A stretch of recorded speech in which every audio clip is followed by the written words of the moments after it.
तुम तो बहुत हसीन और मासूम हो। वो गांव की पहली लड़की थी जो पढ़ने के लिए शहर आई थी। उसके बाप ने उसका अच्छे हॉस्टल में दाखिला करवाया था, पर नहीं जानते वहाँ सारी अमीर लड़कियाँ थीं जिनके बॉयफ्रेंड्स का उस हॉस्टल में आना आम बात थी। जब एक रात वो पढ़ाई में मसरूफ़ थी और नशे में काशान सिकंदर गलती से उसके कमरे में आया था।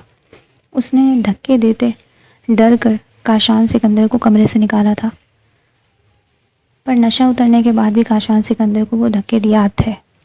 वो अगले दिन दोबारा इस कमरे में गया अपने पूरे होशो हवास में, लेकिन उसे देखते खूब दिल लगाकर पढ़ना बेटी, पूरा गांव तुम्हारे डॉक्टर बनने का इंतज़ार कर रहा है। बाबा ने शफकत से दुआ के सर पर हाथ रखते हुए कहा। जी बाबा, मैं आपके ख्वाब को ज़रूर पूरा करूँगी और दिल लगा कर पढ़ूँगी। दुआ की आंखों में जुदाई की नमी थी। खैर, नमी तो बाबा की आंखों में भी थी। आज से पहले कहाँ दुआ को यूँ अकेला छोड़ा था। इस वक्त वो दुआ को शहर के सबसे बड़े हॉस्टल में छोड़ने आए हुए थे और अब जुदाई पर दोनों बाप बेटी के दिल घबरा रहे थे। आप खैर से जाइएगा बाबा, और जाते ही मुझे फ़ोन कर दीजिएगा, दुआ ने भराए हुए लहजे में कहा। ठीक है बेटा, अब तुम ऊपर जाओ, ऐसे अकेले सड़क पर खड़े होना अच्छी बात नहीं। अनजान शहर है, तुम अंदर जाओ। बाबा ने गाड़ी में बैठते उसे नसीहत की और वो भी बाबा की गाड़ी स्टार्ट होते ही हॉस्टल के अंदर चली गई। अपने कमरे में आई और चंद आंसू बहाए। जहाँ नई जिंदगी शुरू होने की खुशी थी, वहीं घर वालों से जुदाई का गम भी था। लाहौर की अफरा तफरी में अपने अकेले होने का भी डर था। बाबा जान ने लाहौर के सबसे बड़े हॉस्टल में उसकी रिहाइश का इंतज़ाम किया था। हर तरह की सिक्योरिटी को यकीनी बनाया था, लेकिन वो नहीं जानते थे यही सिक्योर हॉस्टल दुआ की ज़िंदगी बदल देगा। कैसा हॉस्टल है जहाँ से कोई पढ़ने के लिए जाता ही नहीं। इस वक्त सुबह के 8 बज रहे थे और हर तरफ हू का आलम था। आज मेडिकल कॉलेज में उसका पहला दिन था और वो सुबह 7 बजे उठकर तैयार हो गई थी, लेकिन उसके कमरे के अलावा बाकी सब कमरों के दरवाजे बंद थे। हाँ, रात देर तक बाहर हलचल होती रही थी। अजनबी जगह की वजह से उसे नींद भी देर से आई, तो वो आसानी बाहर से लड़कियों के आते कह के सुन सकती थी। दुआ ने चादर ली, बैग उठाया और नीचे आ गई। अस्सलाम वालेकुम मैडम। वार्डन को सलाम किया जो बैठी ऊँग रही थी। हाँ हाँ ठीक है, वार्डन ने सलाम का जवाब देना मुनासिब न समझा। नाश्ता कहाँ मिलेगा? दुआ के सवाल पर वार्डन ने किचन की तरफ इशारा किया। शेल्फ पर नाश्ते के बर्तन रखे थे। ताज़े नाश्ते की खुशबू ने उसकी भूख चमका दी। उसने जल्दी से नाश्ता किया और बाहर आ गई। कॉलेज का आज पहला दिन था। वो किसी सूरत भी लेट होना नहीं चाहती थी। रिक्शे वाला पहले से मौजूद खड़ा था। बाबा जान जाते हुए उसकी सवारी का इंतज़ाम भी कर गए थे और फिर उसने अपने ख्वाबों की मंजिल की तरफ सफ़र शुरू किया। कॉलेज का पहला दिन बहुत अच्छा था। आज ज़्यादा पढ़ाई तो हुई नहीं, लेकिन इंट्रोडक्शन हुआ था। दोपहर के 3 बज रहे थे और उसका भूख से बुरा हाल था। वो हॉस्टल आई तो इस वक्त हॉस्टल में हलचल महसूस हुई। दुआ ने खाना खाया और सो गई। शाम में उसकी आंख खुली तो हॉस्टल की रंगीनियाँ देखकर वो हैरान रह गई। हॉस्टल की शाम बहुत पुरौनक होती थी। सब लड़कियां बाहर लॉन में जमा होती, कुछ तो तैयार हुई इधर उधर फिर रही होती। उसकी भी 1-2 लड़कियों से दोस्ती हो गई। वो उसे 1 माह में इस रूटीन की आदी हो गई थी। सब लड़कियों की यूनिवर्सिटी और जॉब की टाइमिंग मुख्तलिफ होती थी, इसलिए सब अपने टाइम पर उठकर चली जाती और इनमें सबसे पहले दुआ जाती थी। डॉक्टरी की पढ़ाई कोई आसान तो ना थी। बाहर जब लड़कियां बैठकर गप्पे लगाती तो दुआ पढ़ रही होती। आज भी मामूल का ही दिन था। दुआ 9 बजे के बाद कमरे से नहीं निकलती थी। सुबह उसका असाइनमेंट जमा करानी थी, इसलिए अब तक बैठी पढ़ रही थी। जब दरवाजे पर खटका हुआ, अमूमन वो दरवाज़ा बंद कर लेती थी, लेकिन आज शायद वो लॉक करना भूल गई थी। कमरे में सिर्फ स्टडी लैम्प की रोशनी थी, बाकी तमाम लाइट्स बंद थी, इसलिए आने वाले का चेहरा वाज़े न था। आयशा, तुम हो? दुआ ने नोट्स पर झुके झुके सवाल किया। बालों का मैसी जूड़ा बनाए खुले से ट्राउज़र शर्ट में दुपट्टे से बेपरवाह वो इन्हमाक सी असाइनमेंट पूरी कर रही थी। काशान सिकंदर ने उसकी पीठ को देखा। उसकी गर्दन के अतराफ में सुनहरी रोशनी फैली हुई थी। गोल्ड की नाजुक सी चेन के हुक में कुछ बाल उलझे हुए थे और एक पेंसिल भी उसके मैसी जूड़े में फंसी हुई थी। शायान सिकंदर का दिल किया वो इस राहीदार गर्दन को छुए। वो लड़खड़ाते कदमों से दुआ की जाने बढ़ा और बगैर सोचे अपनी उंगली के पोरों से दुआ की गर्दन की बैग को छुआ। खुरदुरे लम्स पर दुआ झटका खाकर पलटी और अपने पीछे किसी लड़के को देखकर उसकी चीख निकल गई। ए चीखो मत, मुझे चीखो पुकार से उलझन है। शायान सिकंदर ने लड़खड़ाते लहजे में कहा और दुआ उसकी मौजूदगी से बुरी तरह डर गई। कौन कौन हो तुम? दुआ ने कांपते लहजे में पूछा। पता नहीं, तुम्हें देखकर मैं अपना नाम भी भूल गया हूँ। काशान ने एक लम्हे में ही ऊपर से नीचे तक दुआ को देखा। दुआ ने जल्दी से कुर्सी पर से दुपट्टा उठाया और अपनी गिर्द लपेटा। दफ़ा हो जाओ यहाँ से। दुआ डर तो बहुत ज़्यादा गई थी, फिर भी बहादुरी का मुजाहरा किया। कहाँ जाऊँ? जन्नत तो यहाँ है, काशान सिकंदर ने मद्दम मुस्कुराहट के साथ कहा और दुआ की तरफ कदम बढ़ाए। वहीं वहीं खड़े रहो वरना जान से मार दूंगी, दुआ ने भर्राए हुए लहजे में धमकी दी। लो मार दो जान से, काशान ने दोनों हाथ फैलाकर कहा और दुआ की तरफ हाथ बढ़ाया। न जाने दुआ का हाथ कैसे बालों में फंसी पेंसिल पर गया। उसने पेंसिल खींची और पेंसिल का सिक्का पूरी कुव्वत से काशान के हाथ में चुभा दिया। चुभन के एहसास पर काशान का नशा थोड़ा उतरा। उसने खूंखार नज़रों से दुआ को देखा। काशान के चेहरे पर तकलीफ़ के आसार वाज़े थे। दुआ ने मौके का फ़ायदा उठाकर काशान को धक्का दिया और एक लम्हे के लिए भी न रुकी। पैर दर पे के धक्कों की मदद से दुआ काशान को कमरे से निकालने में कामयाब हो गई। एक तो काशान नशे में धुत था और दूसरा हाथ में पेंसिल फंस गई थी और दुआ के एक के बाद एक धक्कों से वो संभल न पाया था। दुआ ने उसे कमरे से बाहर धक्का दिया और जल्दी से दरवाज़ा बंद कर लिया। लॉक लगाकर वो दरवाजे के साथ बैठती चली गई। उस वक्त दुआ खौफ से कांप रही थी। इतने फुल प्रूफ हॉस्टल में कोई लड़का कैसे आ सकता है, ये चीज़ उसे परेशान कर रही थी और इस खौफ में दुआ पूरी रात सो नहीं पाई थी। अगले दिन वो सबसे पहले वार्डन के पास गई थी और उसे कंप्लेन की। आपकी गलत फहमी है बेटा, भला यहाँ कोई लड़का कैसे आ सकता है? वार्डन के लहजे की मजबूती ने उसके हिला दिया। कोई बुरा ख्वाब देखा होगा, रात भर जागकर पढ़ जो रही थी। वार्डन ने बात बनाई और किचन से बाहर निकल गई। ऐसा कैसे हो सकता है? मैंने ख्वाब नहीं देखा। इसी कश्मकश में सारा दिन गुजरा। वो बहुत परेशान थी, याद ही नहीं आ रहा था कि वो ख्वाब था या हकीकत। वो पढ़ाई पर भी मुकम्मल तवज्जो ना दे पाई तो वापस हॉस्टल आ गई, लेकिन दरहकीकत अब उसे हॉस्टल से डर लग रहा था। उसने आते ही सबसे पहले कमरा लॉक किया और इन्हीं बातों को सोचते सोचते न जाने किस पहर उसकी आंख लगी। भाई उठ जा, अब तो रात होने वाली है। शाहजर ने काशान सिकंदर का कंधा झंझोड़ा। क्या है यार, सोने दे, सिकंदर ने भारी आवाज़ में कहा। कब तक सोना है? उठ जा, कहीं बाहर चलते हैं, नहीं तो बोर हो रहा हूँ। शाहजर ने मुंह बनाया। क्या है? सिकंदर ने मुश्किल आंखें खोली। यार उठ जा, कहीं बाहर चलते हैं, आयशा से आइसक्रीम डेट है आज मेरी। शाहजर ने उसे झंझोड़ा। आयशा के नाम पर सिकंदर की सारी नींद उड़ गई। कल रात वाली हसीना का अक्स एकदम आंखों के पर्दों पर लहराया। हम हॉस्टल चलेंगे। सिकंदर को कल रात का सारा वाक़या याद आया तो उसने शाहजर से कहा, अब क्या करने जाएंगे हम वहाँ? यार कहीं बाहर मिल लेते हैं हॉस्टल की रौनकों से। शाहजर ने उसे सवाल किया। साथ ही समझाया, पेंसिल वापस करनी है यार मुझे।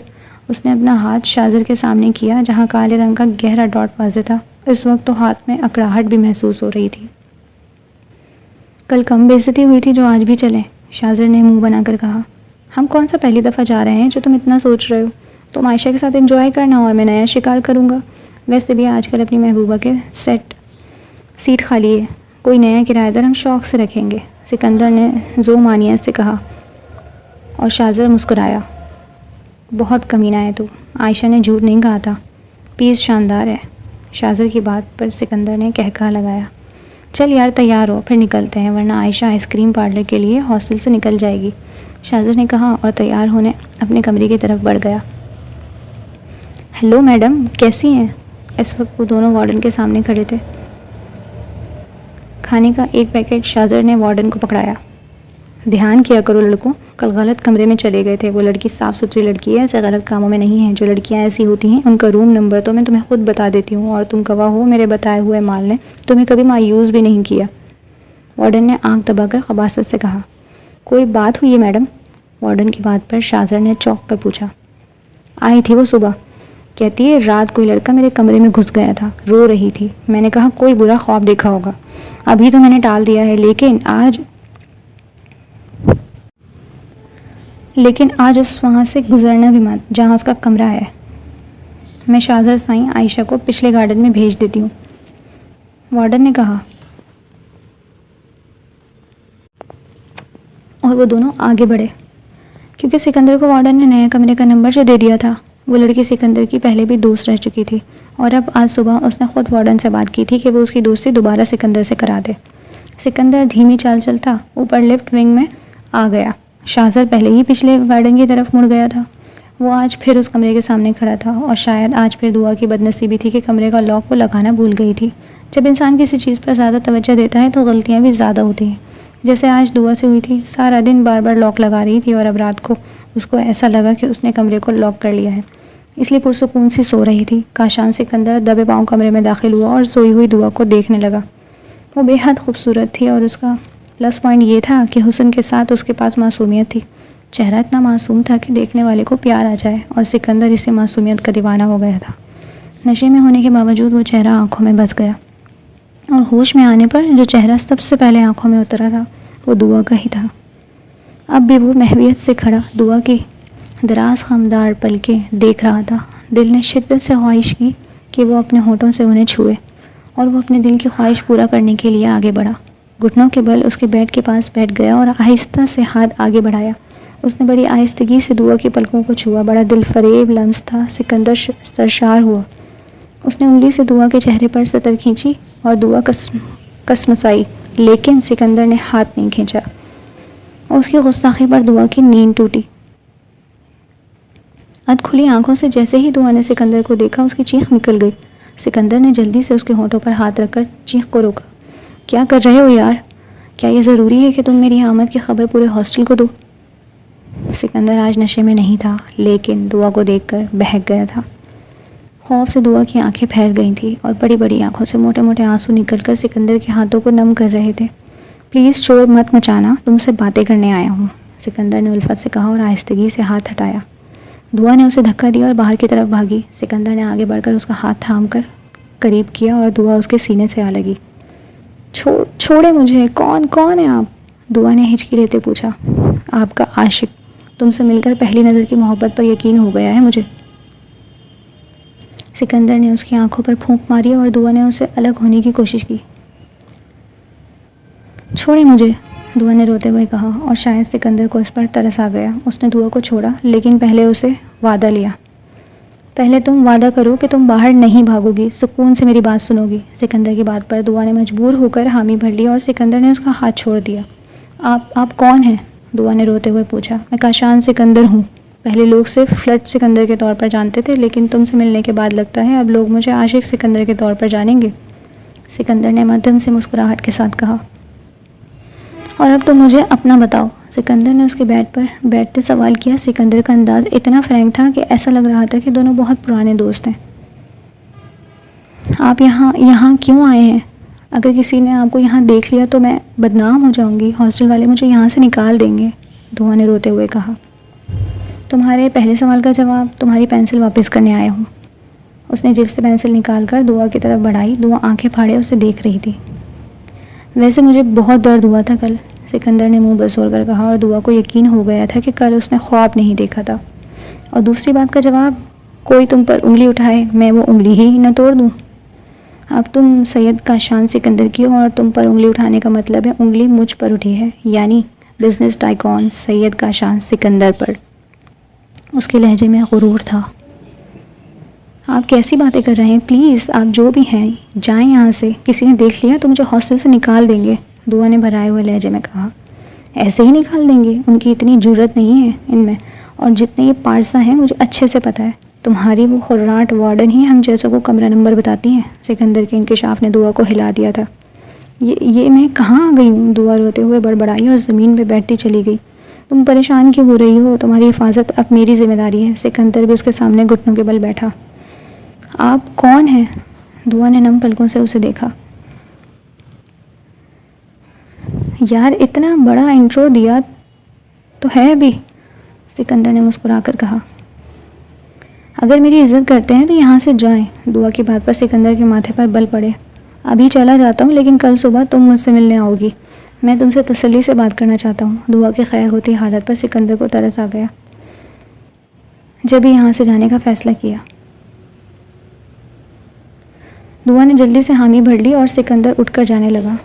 सिकंदर जाते जाते पलटा। ये अपनी पेंसिल तो ले लो यार। कब तक इसकी हिफाजत करूं? सिकंदर ने पेंसिल उसकी तरफ बढ़ाई और दुआ ने जल्दी से थाम ली।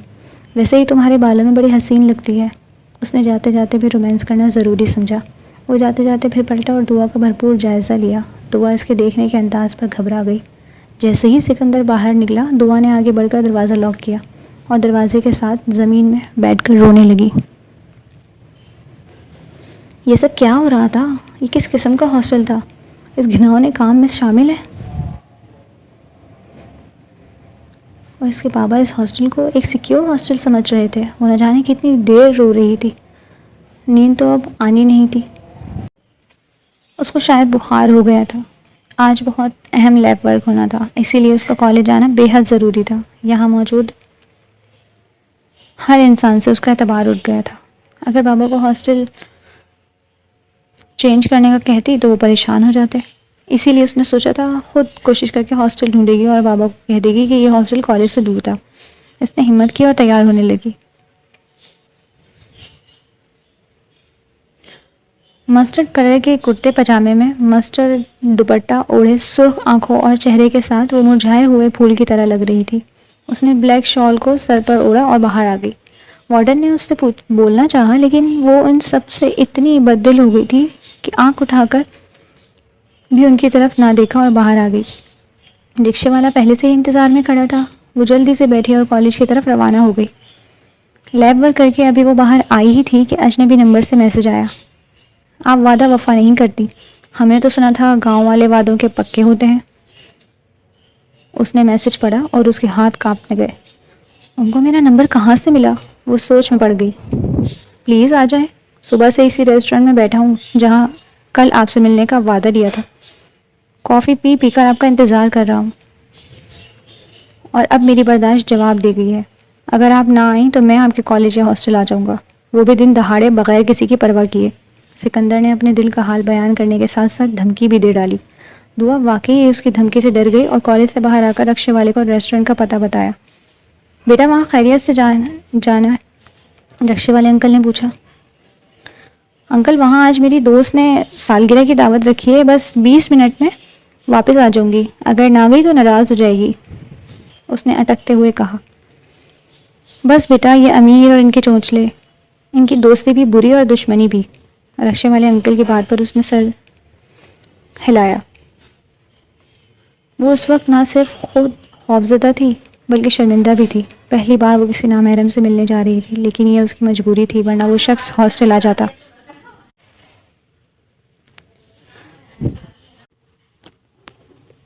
वो 5 स्टार होटल के आगे रुकी। अंकल और होटल की शान शौकत देखकर उसे समझ आया रिक्शे वाला क्यों ऐसी बातें कर रहा था। यहाँ दूर दूर तक रिक्शे का नामो निशान तक ना था। ये खालिस अमीरों की जगह थी और दुआ और रिक्शे वाला इसमें बिल्कुल मिसफिट थे। मरे मरे कदमों से वो अंदर दाखिल हुई तो वहाँ के चौकीदार से लेकर वेटरों तक सब ने उसे अजीब नज़रों से देखा। वो बौखलाई से इधर उधर देख रही थी। दोपहर का वक्त था, इसीलिए रश कम था और इस कम रश में भी वो काशान सिकंदर को नहीं ढूंढ पाई थी। वो कुर्सी पर बैठा महवियत से इस बदहवास लड़की को देख रहा था और जब वो बिल्कुल रो देने को हो गई तो सैयद काशान सिकंदर खुद उठा उसका वेलकम करने के लिए। वो काशान सिकंदर जो कभी उठकर किसी का इस्तकबाल नहीं करता था बल्कि दुनिया उसके आगे पलकें बिछाकर उसको खुश आमदीद कहती थी, आज वो एक मामूली सी लड़की के वेलकम के लिए खड़ा हुआ था। दुआ ने अपनी तरफ बढ़ते काशान को देखा तो पहले से ज़्यादा खौफज़दा हो गई। काशान उसके सामने आया और उसका हाथ थामा। दुआ उसकी हरकत पर चौंकी, पर चोर नज़रों से इधर उधर देखा और फिर अपना हाथ काशान से छुड़ा लिया। मैं खुद चल सकती हूँ, दुआ ने धीमे से कहा और काशान के माथे पर बढ़ते बलों को नज़रअंदाज किया। काशान को गुस्सा तो बहुत आया लेकिन खामोशी अख्तियार कर गया। दुआ बेजान कदमों से उसकी टेबल तक आई। ये कॉर्नर की टेबल थी और इसी तरफ लाइट्स भी डिम थी। काशान आज अनोखी हरकतें कर रहा था। उसने दुआ के लिए चेयर खींची और दुआ को बिठाया, फिर खुद सामने जाकर बैठ गया। तुम्हें बुखार हो रहा है? काशान ने फिक्रमंदी से पूछा। दुआ के सामने वो अपने गुस्से का इजहार नहीं करना चाहता था। आपने मुझे क्यों बुलाया है? दुआ ने उसकी बात को नज़रअंदाज किया। पहले सवाल मैंने किया था, काशान ने मुस्कुराकर कहा। दुआ जो देखकर आंखें सैराब हो गई थी, वो उस वक्त मुरझाया हुआ सूरजमुखी का फूल लग रही थी, इसीलिए मूड एकदम खुशगवार हुआ। आपने जो बात करनी है प्लीज़ जल्दी करें, बाहर रक्शे वाले अंकल इंतज़ार कर रहे हैं। सिकंदर ने इस लड़की को नज़र भर कर देखा। क्या थी लड़कियां उस पर अपना सब कुछ वार्निंग के लिए तैयार रहती, और ये लड़की इससे दूर भागने की कोशिश में लगी है। हालांकि ये वो वाहिद लड़की है जिस पर काशान सिकंदर दिल हार बैठा है, जिससे अपने घर की रौनक बनाना चाहता है। जाने मन जाने जहान, तुम रक्शे वाले को भेज दो, मैं खुद ड्रॉप कर दूंगा। पहले मुझे ये बताओ बुखार की दवाई ली? काशान ने नरमी से कहा। हाथ और टेबल पर धरे उसके हाथों को पकड़ा। दुआ ने फ़ौरन अपना हाथ खींचे। क्या मसला है आपको, क्यों बार बार मुझे टच कर रहे हैं? मुझे नहीं पसंद ये सब। मैं आज यहाँ इसलिए आई हूँ कि आपसे सारी बातें क्लियर कर सकूँ। प्लीज़, आप जो भी हैं, मैं ना आपको जानती हूँ ना मुझे जानने में कोई दिलचस्पी है। हॉस्टल वालों ने जो भी किया मैं उन्हें कभी माफ़ नहीं करूँगी। देखें सर, आप प्लीज़ किसी और लड़की को अप्रोच कर लें, मैं ऐसी लड़की नहीं हूँ। प्लीज़ आप मेरा पीछा छोड़ दें और मुझे सुकून से पढ़ने दें। दुआ ने बात का आगाज़ तो गुस्से से गुर्राते हुए किया था, लेकिन अपनी ही बात के अख्तिताम पर उसकी आवाज़ रूंध गई थी। मैं तुम्हें नहीं छोड़ सकता, और जहाँ तक टच करने की बात है तो तुम मेरी हो, मेरी ही रहोगी। तो अब टच करूँ या बाद में, बात तो एक ही है। सिकंदर को उसकी बात पर गुस्सा आया, इसीलिए इस पर उसका लहजा सर्द था। शर्म करें, आप कैसी बातें कर रहे हैं? दुआ ने गुस्से से कहा। क्या हो गया यार, तुम मुझे इजहार का मौका ही नहीं दे रही। पहले मेरी बात तो सुन लो। शराब बहुत सुन ली मैंने आपकी बकवास। सुनिए मिस्टर, आइंदा आपने मुझे मेरी ही हॉस्टल में आकर या कॉलेज में हरास करने की कोशिश की तो आपका अंजाम बुरा होगा। मैं आपकी कंप्लेंट पुलिस में कर दूंगी और अपने बाबा को भी बताऊंगी। दुआ ने अपनी जान में उसे बड़ी धमकी दी थी, लेकिन सिकंदर को उसकी किसी धमकी से फ़र्क नहीं पड़ता था। हाँ, उसका शटअप कहना बड़ा नागवार गुजरा था। अगर दोबारा आप मेरे रास्ते में आए तो अच्छा नहीं होगा। दुआ ने उंगली उठाकर वार्न किया और अपना बैग थामकर बाहर आ गई। अपने हिसाब से आज वो इस चैप्टर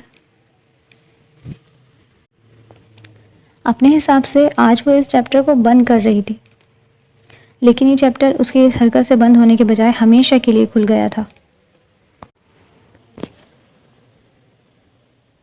वो तो उठकर चली गई थी, लेकिन काशान सिकंदर का पारा हाई हो गया था। उसका बस नहीं चल रहा था हर चीज़ को तहस नहस कर दे।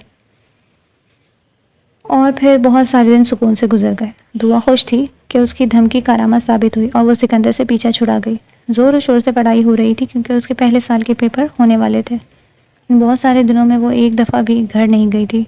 हाँ, नए हॉस्टल की तलाश जारी थी और वो रोज़ रात को अच्छी तरह दरवाज़ा बंद करके सोती। इन दिनों वो बाबा की तरफ से फ़िक्रमंद थी। जब भी घर फ़ोन पर बात होती, बाबा का अंदाज़ बड़ा अजीब होता। एक सर्द महरी थी उनके अंदाज़ में जो दुआ को डिस्टर्ब कर रही थी। अम्मी तो हमेशा अच्छे से ही बात करती थी, लेकिन बाबा की लाडली होने की वजह से वो बाबा के बदलते रवैये से बहुत परेशान थी। और पेपर होते ही उसका इरादा था छुट्टियों में घर जाएगी और बाबा से अपने लाड उठवाएगी। और फिर बिलाखिर उसके इम्तिहान भी हो गए। आज उसे घर जाना था, लेकिन ड्राइवर को देखकर वो चौंकी। बाबा ने तो उसे खुद आने का वादा किया था। जब वो उसे यहाँ छोड़कर जा रहे थे तो कहा था, दुआ जब तुम्हारी छुट्टी होगी तो मैं अपनी प्यारी बिटिया को खुद लेने आऊँगा। और अब सिर्फ ड्राइवर आया था। वो खामोशी से गाड़ी में बैठी और सारा सफ़र बेचैनी से गुजरा। इसकी बेचैनी घर पहुंचते ही दूर हो गई थी। घर दुल्हन की तरह सज रहा था, हर तरफ गहमा गहमी थी। वो अम्मी के पास गई। अम्मी हमेशा की तरह मोहब्बत से मिली। उसने इतनी तैयारी की वजह पूछी तो जो खबर अम्मी ने उसे सुनाई, दुआ को लगा हवेली की छत उस पर गिर गई हो। कल तुम्हारा निकाह और मेहंदी है, परसों रुखसती। मुझे तो तुम्हारे बाबा की समझ नहीं आती, उन्हें इतनी जल्दी क्यों है? पहले तो कहते थे मैं अपनी दुआ की शादी डॉक्टर बनने के बाद करूँगा, और अब ऐसी जल्दी मचाई हुई है कि ना पूछो। तुम्हें बताने से भी मना किया हुआ था। अम्मी और न जाने क्या कुछ कह रही थी, लेकिन दुआ साकिन हो गई थी। सदफ बाबा कहाँ हैं? दुआ ने पास से गुजरती मुलाजमा से पूछा। बड़े साहब मर्दाने में हैं जी, मुलाजमा ने कहा और अपने काम में मसरूफ़ हो गई। वो अभी तक बाबा से नहीं मिली थी, इसीलिए बेचैनी से मर्दाने जाने वाली राहदारी में चक्कर काटने लगी। वो जल्द अज जल्द बाबा से मिलना चाहती थी और 1 घंटे के जानलेवा इंतज़ार के बाद बिलाखिर उसे बाबा आते दिखाई दिए। अस्सलाम वालेकुम बाबा जान, दुआ ने सर झुकाते हुए कहा, लेकिन आज हमेशा की तरह बाबा ने उसके सर पर हाथ नहीं रखा, ना ही उसे गले लगाकर प्यार किया। बस वालेकुम अस्सलाम कहा और आगे बढ़ गए। बाबा क्या हुआ है? दुआ ने आगे बढ़कर उनका हाथ थाम लिया। उसकी हिम्मत जवाब दे गई थी। बाबा के रवैये पर आंखों से आंसू रवा हो गए थे। ये तो मुझसे ना पूछो, अपने आप से पूछो, तुमने मेरा मान तोड़ दिया दुआ, तुमने मेरी कमर झुका दी। मैंने शहर भेजते वक्त तुम्हें डॉक्टर बनाने के ख्वाब देखे थे, ये ना सोचा था कि तुम मेरे साथ ऐसा भी करोगी। बाबा की आवाज़ सुन गई। मैंने क्या किया है बाबा? दुआ ने बहती आंखों से सवाल किया। आप इस तरह मेरी शादी क्यों कर रहे हैं? दुआ बुरी तरह उलझी थी। अपनी इज्जत बचाने का मेरे पास और कोई रास्ता नहीं है, बाबा जान ने कहा और आगे की तरफ बढ़े। ये आप कैसी बातें कर रहे हैं? मुझे बताएं तो सही कि मुझसे क्या गुनाह हुआ है? दुआ ने रोते हुए कहा। मुझे ज़ेब नहीं देता कि तुम्हारे इश्क के किस्से मैं अपने मुंह से तुम्हें बताऊं। सीधी तरह शादी कर रहा हूँ, जाओ उसके साथ ज़िंदगी बसर करो, जिसकी 2 दिन की मोहब्बत के पीछे तुमने बाप की 21 साल की मोहब्बत को भुला दिया। बाबा जान के लहजे में उसके लिए हकारत थी। मैंने कुछ नहीं किया बाबा, मैं ये शादी नहीं करूँगी, दुआ ने सिसकते हुए कहा। क्यों, अब कोई और पसंद आ गया है क्या? अब कितने दिन बाद कोई और मेरी हवेली में तुम्हारे इश्क की दास्तान मुझे सुनाने आएगा? उन्होंने घूर कर दुआ से सवाल किया। बाबा मैं किसी से इश्क नहीं करती, दुआ ने टूटे बिखरे लहजे में कहा। आगाहियत ने इस वक्त सोचने समझने की ताकत को मनकूद कर दिया था। बकवास बंद करो अपनी, मैं खुद तुम्हारी सैयद का शान सिकंदर के साथ तस्वीरें देखी हैं। दुआ तुमने मेरा मान तोड़ा है, मैं तुम्हें कभी माफ़ नहीं करूँगा, जाओ मेरी नज़रों से दूर हो जाओ। परसों रुखसती के बाद मुझे कभी अपनी शक्ल न दिखाना, और शादी से अगर अब तुमने इनकार किया तो मैं खुदकुशी कर लूँगा, क्योंकि रोज़ की जिल्लत से बेहतर है मौत, बाबा ने कहा और आगे बढ़ गए। और कितने पहर दुआ वहाँ साकित खड़ी रही। सैयद काशान सिकंदर ने वार कर दिया था और वह बेखबर रही। वो अपनी छोटी सी धमकी पर भरोसा किए बैठी रही और सिकंदर ने उसकी दुनिया उजाड़ दी। बाबा का उस पर से एतबार ख़त्म कर दिया। मेहंदी दोनों की अलग अलग हुई और वो पूरे फंक्शन में साकित आंखों से सब कुछ होता देखती रही। जो कपड़े काशान सिकंदर की तरफ से आए थे वो इसी की तरह बेबाक थे। छोटी सी कुर्ती और मेहंदी, बड़े से शरारे में भारी दुपट्टा ओढ़े दुआ हसीन लग रही थी। इस पर इंतहा उसकी सोगवारी ने फेरी थी। सिकंदर की कज़न्स और मॉम तो उसे देख देख कर निहाल हो रही थी, वो लग ही इतनी प्यारी थी। और फिर बारात का दिन भी आ गया। दुआ की चुप न टूटी। अम्मी ने कितनी बार बाबा से पूछा कि क्या हुआ है जो इनकी शोक चंचल दुआ पत्थर की तरह खामोश हो गई है, लेकिन दुआ और बाबा ने खामोशी अख्तियार कर ली। आज का ड्रेस भी सिकंदर की तरफ से ही आया था और ब्यूटिशियन भी साथ आई थी। महरून भारी कामदार लहंगा, कुर्ती के नाबाजू थे और गला इतना गहरा था कि ब्यूटिशियन भी दुपट्टा एडजस्ट नहीं कर पा रही थी। हैवी ज्वेलरी और मेकअप में वो आज शोला लग रही थी, जो सब कुछ भस्म करने के लिए तैयार हो। माशाअल्लाह मेरी दुआ तो बहुत प्यारी लग रही है, लेकिन ये तुम्हारा लहंगा काफ़ी मुख्तसर है बेटा, ऐसे अपने अब्बू के सामने ना जाना। मुझे तो ये फ़िक्र है तुम्हारी फूफियाँ कितनी बातें बनाएंगी। कल के जोड़े पर भी सब ने नुक्ताचीनी की है कि ऐसा भी भाई साहब ने किन लोगों में बेटी ब्याह दी। इतना भी कोई कैसे मॉडर्न हो सकता है कि अपनी ही बहू को आधे अधूरे कपड़े रस्म के लिए भेजें। अम्मी उसे आगाह कर रही थी और वो साकिन बैठी थी। बेटा ऐसा करो, ये दुपट्टा उसके गले में लगा दो, किसी तरह उसको ढक दो, अम्मी ने ब्यूटिशियन से कहा। उसने जी आंटी कहकर दुपट्टे को दुआ के आगे पीछे एडजस्ट कर दिया। अब सिर्फ कुछ बाजू नज़र आ रहे थे।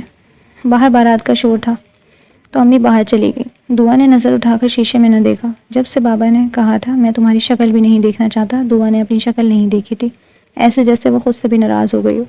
और फिर रुखसती का वक्त आया तो बाबा उसकी तरफ आए और सपाट चेहरे के साथ दुआ के सर पर हाथ रखा। दुआ ने नम पलकें उठाकर उन्हें देखा। कितने शिकवे थे इन आंखों में कि बाबा भी एकदम चौंक गए। दुआ ने फ़ौरन पलकें झुका ली और वो इसी खामोशी के साथ रुखसत हो गई। गाड़ी में खामोशी का राज था। ड्राइवर गाड़ी ड्राइव कर रहा था, वो दोनों पिछली सीटों पर बैठे थे। दुआ ने चेहरा खिड़की की तरफ किया हुआ था। जब उसे अपने हाथ पर सिकंदर का हाथ महसूस हुआ, दुआ ने हाथ न खींचा न उसका हाथ झटका, वो ऐसे ही खामोश बैठी रही। थक गई हो? सिकंदर ने उसकी तरफ झुककर मध्यम लहजे में सवाल किया, लेकिन दुआ ने जवाब न दिया। दुआ, सिकंदर ने इतनी चाहत से पुकारा, लेकिन उसकी कोई भी मोहब्बत भरी बात दुआ के दिल में शगाफ न डाल सकी। सिकंदर ने जब दुआ को बुत बने देखा तो खामोशी अख्तियार कर ली। वो जानता था थोड़ी बहुत नाराज़गी तो दुआ दिखाएगी ही, लेकिन वो ये नहीं जानता था कि आज वो दुआ को हार गया है। लहंगे का भारी ब्रोकेट एकदम घुटने वाले वज़न की तरह महसूस हो रहा था। हर एक सुनहरी धागा इस वक्त दुआ के वजूद पर अपना वज़न का बोझ बढ़ा गया था। बाहर जश्न की गोलियों की गूंज आखिरकार मध्यम हो गई, जिसकी जगह एक भारी मुतवक्का खामोशी ने ले ली थी। वो कमरे में दाखिल हुआ। गुलाब के पानी की खुशबू और कुछ तेज़ कुछ नाशना खुशबू ने उसका इस्तकबाल किया। वो खूबसूरत था, ये दुनिया कहती थी, लेकिन आज उसका सामना दिलकशी से होना था। दुआ हसीन ही नहीं दिलकश भी थी। सियाह आँखें जो कभी दुआ से बराह रास्त नहीं मिली थी। जब भी वो दुआ को देखता वो नज़रें झुका देती। वो मलकियत के एहसास के साथ कमरे में दाखिल हुआ। आखिरकार सिकंदर ने कहा। उसकी आवाज़ में हल्की हल्की हलचल थी जो कशीदा हवा में जज्ब हो रही थी। सिकंदर ने उसका हाथ थामा। दुआ का लम्स हैरत अंगेज़ तौर पर नरम था। सिकंदर के लम्स ने दुआ के अंदर गुस्से की लहर दौड़ा दी। दुआ ने अपनी नज़रें अपनी हथेलियों पर मेहंदी के पेचीदा नमूनों पर जमाए रखी। मेहंदी के ये दाग उसकी सुनहरी जिल्द के बिल्कुल बरक्स थे। वो खूबसूरती से सजे हुए बिस्तर के किनारे पर बैठ गया। उसके नीचे रेशमी चादरें सरसराई थीं। खामोशी फैली हुई थी और कमरे में अजीब सी बेचैनी थी। दुआ उसकी नज़रों को खुद पर महसूस कर सकती थी। क्या तुम ठीक हो? सिकंदर ने पूछा। किसी चीज़ का इशारा था। सिकंदर के लहजे में जैसे वो समझ न सकी। तशवीश, बेसब्री। उसने इस बात में सर हिलाया। एक छोटी सी हरकत जो उसके होंठों से झूठ की तरह निकल गई। वो क्या कह सकती थी कि उसके वजूद का हर हिस्सा सिकंदर के ख़िलाफ़ चीख रहा है। उसे इस सुनहरी पिंजरे में कैद किया गया था कि खुशी की मौसीकी और नेक तमन्नाओं ने मायूसी का जालिमाना मजाक उड़ाया था। सिकंदर ने इसकी थोड़ी को आहिस्ता से उठाने के लिए दोबारा हाथ बढ़ाया और उसे अपनी आंखों से मिलने पर मजबूर किया। सिकंदर की निगाहें कुछ तलाश कर रही थीं और एक लम्हे के लिए दुआ उनके अंदर कुछ झिलमिलाता हुआ देखा। बेचैनी का साया, शायद कोई सवाल भी। लेकिन फिर ये बेचैनी ख़त्म हो गई। उसकी जगह एक मानूस अज़म ने ले ली। हमारी शादी हो गई है दुआ। उसने अपनी आवाज़ मजबूत करते हुए दलील की कोई गुंजाइश नहीं छोड़ी। अब ये हमारी ज़िंदगी है। दुआ का दिल इसकी पसलियों के ख़िलाफ़ धड़क रहा था। पिंजरे में फंसा हुआ एक पागल परिंदा। हमारी ज़िंदगी? दुआ ने तल्खी से पूछा। आपकी शायद। सिकंदर ने दुआ की निगाहों को अपनी निगाहों से मिलने पर मजबूर किया। अंदर की हंगामा खेज़ी खामोश चीख जो उसके गले में फंस गई।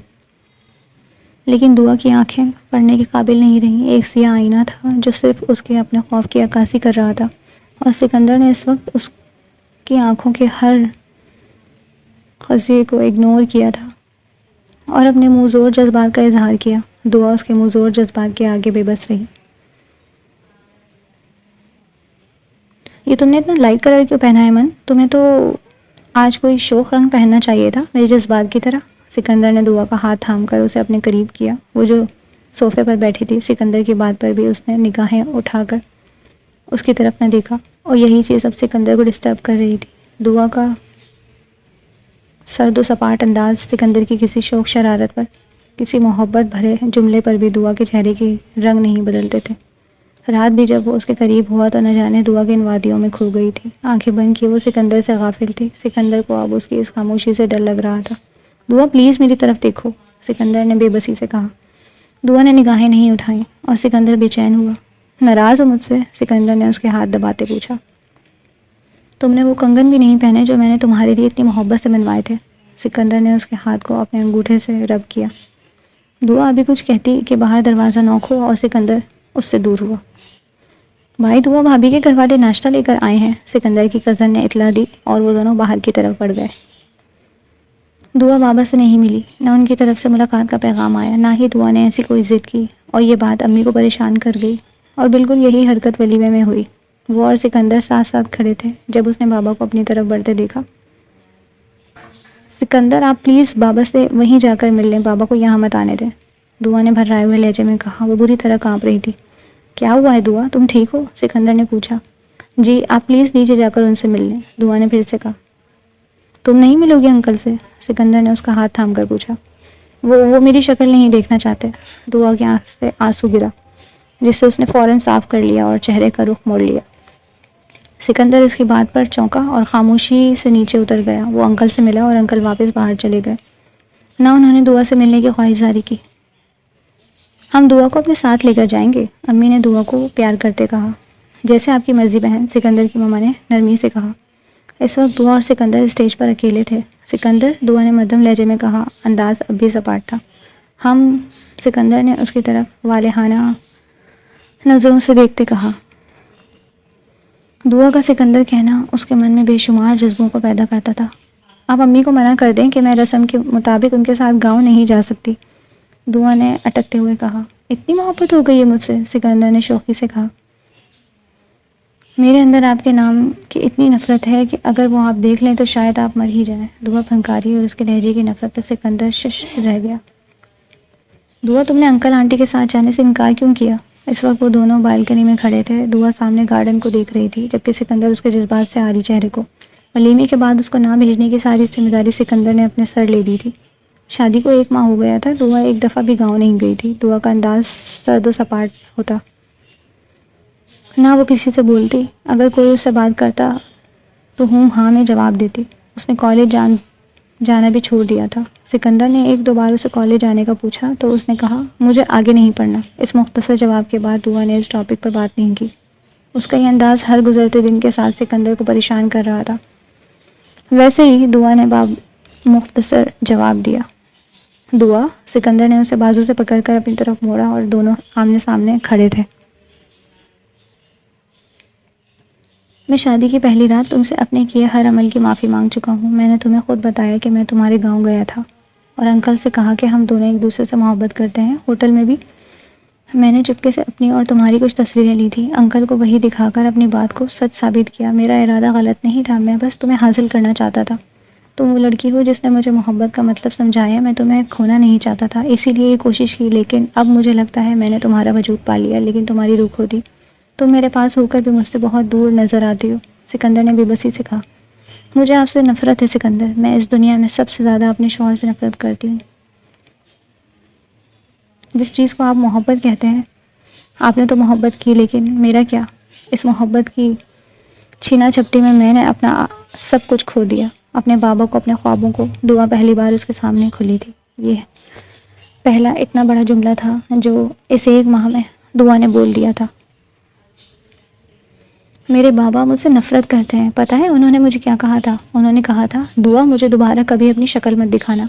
दुआ ने सिसकते हुए कहा, मैं हार गई सिकंदर और आप जीत गए, लेकिन मेरी नफ़रत हमेशा जीतेगी। आपके हर जज्बे, हर इजहार पर मेरी नफ़रत का पड़रा भारी रहेगा। दुआ ने नफ़रत से कहा और कमरे की तरफ बढ़ गई। तुमने पढ़ाई छोड़ दी है? बाबा जान ने सख्त लहजे में पूछा। आज अनहोनी हुई थी। बाबा जान खुद चलकर उसके घर आए थे। वो जो काले सूट में लॉन में वॉक कर रही थी, बाबा को पोर्च में देखकर ठिठकी, लेकिन कदम उनकी तरफ बढ़ने से गुरेज कर रहे थे, कहीं वो नफ़रत से मुंह ना फेर लें। उनके साथ सिकंदर भी था। उसे अपनी जगह जमा देखकर बाबा जान खुद चलकर उसके पास आए। अंकल आंटी किसी पार्टी में गए हुए थे। आज वो सुबह से घर में अकेली थी। सिकंदर भी ना जाने कल का कहाँ गया हुआ था। सलाम दुआ करना भूल गई हो दुआ? बाबा ने अंदाज में पहले वाली शफकत तो थी, लेकिन साथ सख्ती भी थी। सॉरी बाबा, अस्सलाम वालेकुम, उसने धीमे से कहा। हलक में बनने वाले आंसुओं के गोले को अंदर उतारा। उन्होंने सलाम का जवाब दिया और शफकत से उसके सर पर हाथ रखा। वो उन्हें लिए अंदर आ गई। अब बाबा उसके सामने बैठे उसे सवाल कर रहे थे। जी बाबा, उसने सर झुकाकर जवाब दिया। अंदाज मुजरिमों वाला था। ये मुजरिमों की तरह मेरे सामने मत बैठो, सर उठाकर जवाब दो। बाबा ने फिर सर्जिश की। जी बाबा, मैंने पढ़ाई छोड़ दी है, दुआ हिचकिचाते हुए कहा। क्यों? सवाल हुआ था। सिकंदर सामने बैठा दोनों बाप बेटी को देख रहा था। अब पढ़ने का दिल नहीं करता बाबा, मैं तो अपने बाबा का ख्वाब पूरा कर रही थी। जब बाबा ने मुंह मोड़ा तो मैंने भी सब चीज़ों से मुंह मोड़ लिया। दुआ ने ढके छुपे लफ्ज़ों में भर्राई हुई आवाज़ में शिकवा किया। अब तुम क्या चाहती हो कि मैं तुमसे माफ़ी मांगूं? बाबा ने निरोठे लहजे में कहा। दुआ ने हैरान नज़रों से उन्हें देखा। आपने मुझ पर भरोसा नहीं किया बाबा।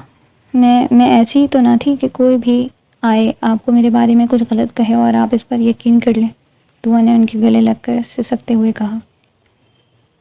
सिकंदर अच्छा लड़का है। अगर मैं तुम्हारे लिए खुद भी कोई लड़का ढूंढता तो सिकंदर जैसे शानदार लड़का ना मिल पाता। उसने तुम्हारी मोहब्बत के पीछे मुझे सब कुछ सच सच बता दिए बेटे।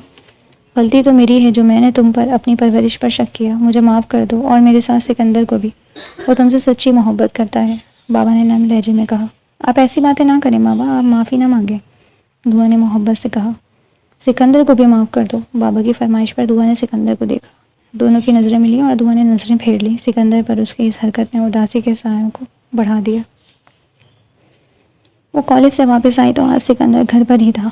उसे तेज़ बुखार हो रहा था। आप कब आए? दुआ ने पूछा। 12 बजे आ गया था, तबीयत ठीक नहीं थी, सिकंदर ने नकाहत से चोर लहजे में कहा। दुआ ने उसकी तरफ देखा।